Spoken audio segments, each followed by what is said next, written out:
जय सच्चिदानंद जी। स्वामी विचारपूर्ण आनंद जी महाराज जी, राज्यपाल मंगूभाई पटेल, मुख्यमंत्री मोहन यादव, कैबिनेट में मेरे साथी ज्योतिरादित्य सिंधिया जी, सांसद बीडी शर्मा जी, सांसद जनार्दन सिंह सिग्रीवाल जी, मंच पर उपस्थित अन्य महानुभाव और मेरे प्यारे भाई और बहनों, यहां बहुत बड़ी संख्या में दिल्ली, हरियाणा, पंजाब और पूरे देश से श्रद्धालु आए हैं। मैं आप सभी का अभिनंदन करता हूं। साथियों, श्री आनंदपुर धाम में आकर आज मन अभिभूत है।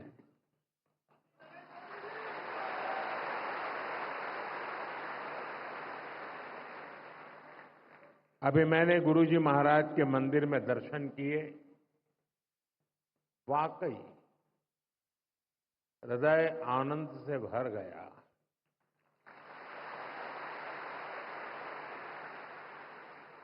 साथियों, जिस भूमि का कण कण संतों की तपस्या से सींचा गया हो,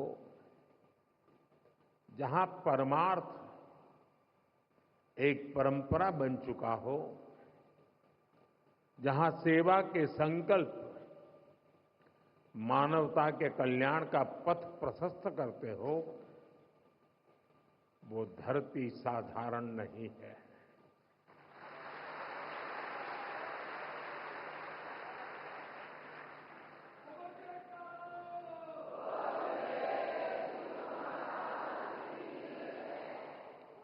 और इसलिए हमारे संतों ने अशोकनगर के बारे में कहा था कि यहां शोक आने से डरता है।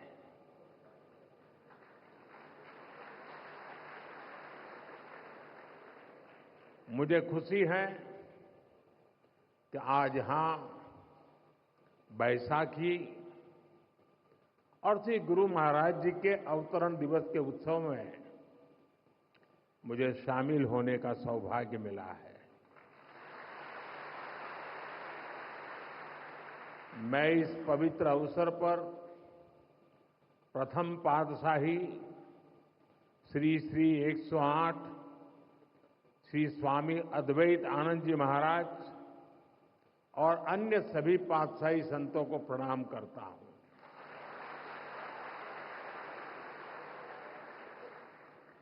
मुझे जानकारी मिली है कि आज ही के दिन 1936 में श्री द्वितीय पातशाह जी को महासमाधि दी गई थी। आज के ही दिन 1964 में श्री तृतीय पातशाही जी निज स्वरूप में लीन हुए थे। मैं इन दोनों सद्गुरु महाराज जी के प्रति श्रद्धा सुमन अर्पित करता हूं। मैं मां जागेश्वरी देवी, मां बीजासन, मां जानकी करीला माता धाम को भी प्रणाम करता हूं और आप सभी को बैसाखी और श्री गुरु महाराज जी के अवतरण उत्सव की बधाई देता हूं।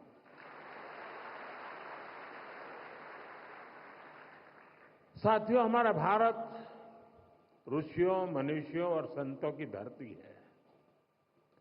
जब जब हमारा भारत, हमारा समाज किसी मुश्किल दौर से गुजरता है, कोई न कोई ऋषि, मनीषी इस धरती पर अवतरित होकर समाज को नई दिशा देता है। हम पूज्य स्वामी अद्वैत आनंद जी महाराज के जीवन में भी इसकी झलक देख सकते हैं। एक समय था जब आदि शंकराचार्य जैसे आचार्यों ने अद्वैत दर्शन के गहरे ज्ञान की व्याख्या की थी। गुलामी के कालखंड में समाज उस ज्ञान को भूलने लगा था, लेकिन उसी कालखंड में ऐसे ऋषि मुनि भी आए जिन्होंने अद्वैत के विचार से राष्ट्र की आत्मा को झकझोरा।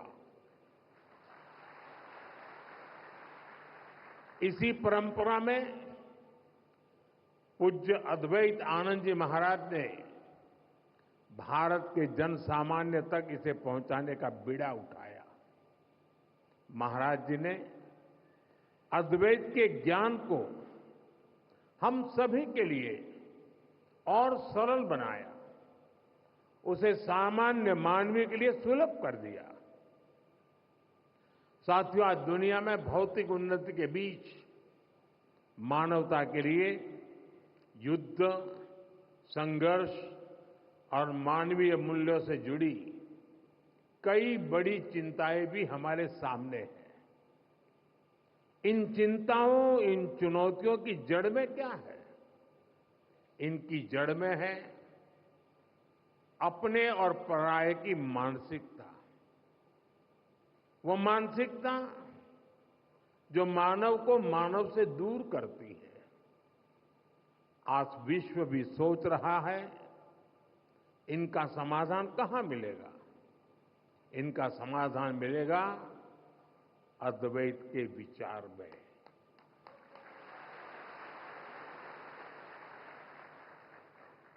अद्वैत यानी जहां कोई द्वैत नहीं है। अद्वैत यानी जीव मात्र में एक ही ईश्वर को देखने का विचार। इससे भी आगे संपूर्ण सृष्टि को ईश्वर का स्वरूप देखने की सोच ही अद्वैत है। इसी अद्वैत सिद्धांत को परमहंस दयाल महाराज सरल शब्दों में कहते थे, जो तू है सो मैं हूं। सोचिए कितनी सुंदर बात है। जो तू है सो मैं हूं। ये विचार मेरे और तुम्हारे का भेद खत्म कर देता है और विचार सब मान ले तो सारे झगड़े ही खत्म हो जाए। साथियों, अभी कुछ देर पहले मेरी छठे पातशाही स्वामी श्री विचारपूर्ण आनंद जी महाराज से चर्चा हो रही थी। पहले पातशाही परमहंस दयाल महाराज जी के विचारों के साथ साथ वो मुझे आनंद धाम के सेवा कार्यों के बारे में भी बता रहे थे।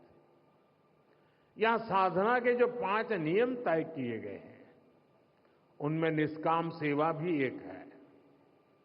निष्काम भाव से गरीब वंचितों की सेवा, नर सेवा में नारायण सेवा को देखने की भावना, ये हमारी संस्कृति का आधार है। मुझे बहुत खुशी है कि सेवा की इसी संस्कृति को आनंदपुर ट्रस्ट पूरे मनोयोग से आगे बढ़ा रहा है। ट्रस्ट द्वारा संचालित अस्पताल में हजारों मरीजों का इलाज होता है। इलाज के लिए मुफ्त शिविर लगाए जाते हैं। गौ सेवा के लिए एक आधुनिक गौशाला भी चलाई जाती है। नई पीढ़ी के निर्माण के लिए ट्रस्ट की ओर से कई स्कूल भी चलाए जा रहे हैं। और इतना ही नहीं, आनंदपुर धाम पर्यावरण संरक्षण के जरिए पूरी मानवता की बड़ी सेवा कर रहा है।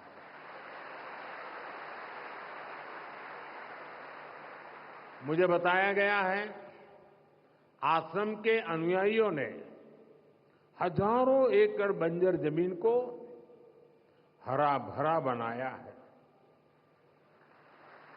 आज इस आश्रम द्वारा लगाए गए हजारों पेड़ परमार्थ के काम आ रहे हैं। भाइयों बहनों, सेवा की यही भावना आज हमारी सरकार के हर प्रयास के केंद्र में है। आज हर जरूरतमंद प्रधानमंत्री गरीब कल्याण अन्न योजना के कारण खाने की चिंता से मुक्त है। आज हर गरीब और बुजुर्ग आयुष्मान योजना के कारण इलाज की चिंता से मुक्त है। आज हर गरीब पीएम आवास योजना के कारण अपने पक्के घर की चिंता से मुक्त हो रहा है। आज जल जीवन मिशन योजना के कारण गांव-गांव में पानी की समस्या का समाधान हो रहा है। देश में रिकॉर्ड संख्या में नए एम्स, आईआईटीज और आईआईएम्स खुल रहे हैं। गरीब से गरीब वर्ग के बच्चों के सपने साकार हो पा रहे हैं। हमारा पर्यावरण स्वच्छ हो, प्रकृति संरक्षित रहे, इसके लिए सरकार ने एक पेड़ मां के नाम अभियान भी शुरू किया है। आज इस अभियान के तहत करोड़ों पेड़ देश में लगाए जा चुके हैं। देश इतने बड़े स्तर पर इतना कुछ कर पा रहा है तो इसके पीछे हमारा सेवा भाव ही है। गरीब और वंचित के उत्थान का संकल्प, सबका साथ सबका विकास का मंत्र, सेवा की ये भावना आज ये सरकार की नीति भी है और निष्ठा भी है। साथियों, जब हम सेवा के संकल्प से जुड़ते हैं तो हम केवल दूसरों का ही भला नहीं कर रहे होते हैं। सेवा की भावना हमारे व्यक्तित्व को भी निखारती है, हमारी सोच को व्यापक बनाती है। सेवा हमें व्यक्तिगत दायरों से निकालकर समाज और राष्ट्र और मानवता के बड़े उद्देश्यों से जोड़ती है। हम सेवा के लिए मिलजुल कर एकजुट होकर काम करना सीखते हैं। हम जीवन के अलग अलग पहलुओं को समझते हैं। आप सब सेवा कार्यों के लिए समर्पित लोग हैं। आपने अपने जीवन में अनुभव किया होगा, कठिनाइयों से लड़ना और फिर कठिनाइयों से जीतना। सेवा करते करते हम सहज ही ये सब सीख जाते हैं।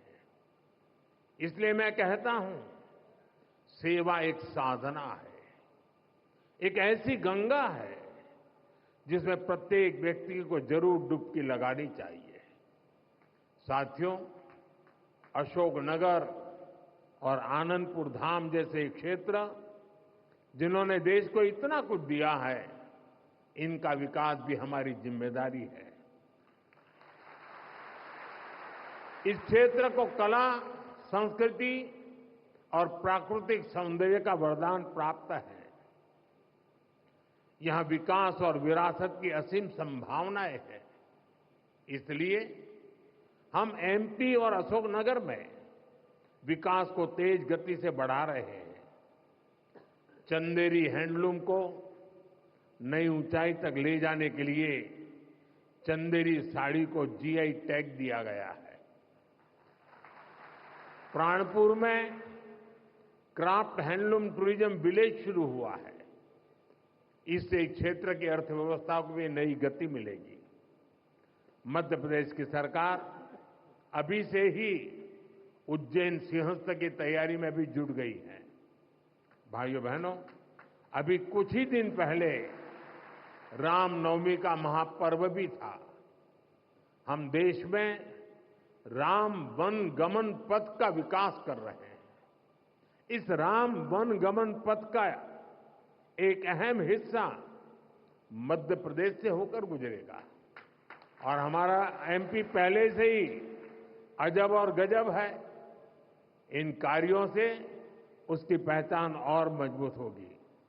साथियों, देश ने 2047 तक विकसित भारत बनने का लक्ष्य तय किया है। हमें पूरा विश्वास है कि ये लक्ष्य हम जरूर हासिल करेंगे। लेकिन इस यात्रा में हमें कुछ महत्वपूर्ण बातों को हमेशा ध्यान में रखना है।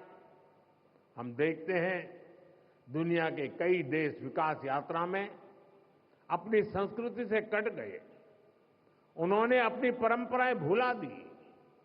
भारत में हमें अपनी पुरातन संस्कृति को संरक्षित करके रखना है। हमें ध्यान रखना है भारत जैसे देश में हमारी संस्कृति केवल हमारी पहचान से ही नहीं जुड़ी है, हमारी संस्कृति ही हमारे सामर्थ्य को मजबूती देती है। मुझे खुशी है कि आनंदपुर धाम ट्रस्ट इस दिशा में अनेक कार्य करता आ रहा है। मुझे विश्वास है आनंदपुर धाम की सेवा कार्य विकसित भारत के संकल्प को नई ऊर्जा से आगे बढ़ाएंगे।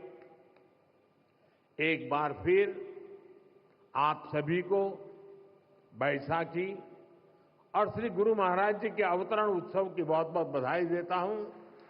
बहुत बहुत बधाई। जय श्री सच्चिदानंद।